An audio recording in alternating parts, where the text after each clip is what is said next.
আওয়ামী লীগ নেতার গাড়ি ও বাইরে চলে গেছে, গাড়িটা সেল দিবে। তো দামের বিষয়ে কথা হলো 11 লাখ টাকা। ও বললো, তখন আমার একটু খটকা লাগে যে গাড়ি ঘাবলা আছে। আমার বাসা বগুড়া শেরপুরে, আমি মাইশা কারা হাউসের ওনার। আমি এই যে গাড়িটার বিষয়ে আমি রাত 3টার দিকে আমার যে মিডিয়া আছে এই অঞ্চলে, না ওর নাম হলো স্বপন, ও নিউজ দেয় যে ভাই একটা গাড়ি সেল দেওয়ার আছে, 6-এর মডেল 33 সিরিয়াল প্রিমিয়াম গাড়ি, সিলভার কালার, ভিতরে বিস্কিট।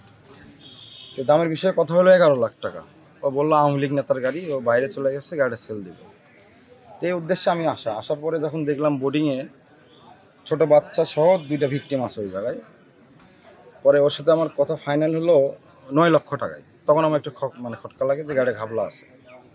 পরে আমার পার্টনার আছে বগুড়ায়, ও বিআরটিতে কাজ করে, ওর মাধ্যমে এই গাড়ির মূল মালিকের নাম্বারটা আমি বের করি।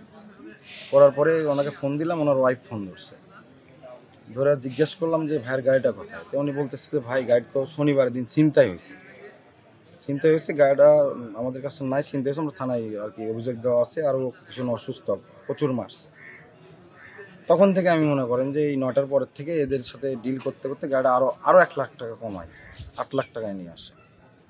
পরে ওদেরকে আমি ওই জায়গায় রাখার পরে আমার যে লোকজন আছে, 2টা লোক, ওই মিডিয়া আর আমার ম্যানেজারকে রেখে আসার পরে আমি আর আমার পার্টনার ব্যাংকের কথা বলে আমরা আসে এই থানার শরণাপন্ন হয়েছিলাম।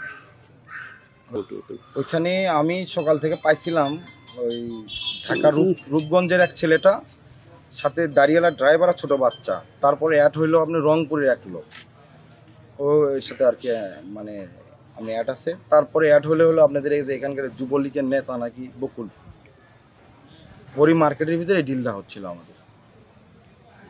শনিবারে চিন্তা হয়েছে আর কি। হ্যাঁ হ্যাঁ, আমরা আসছি।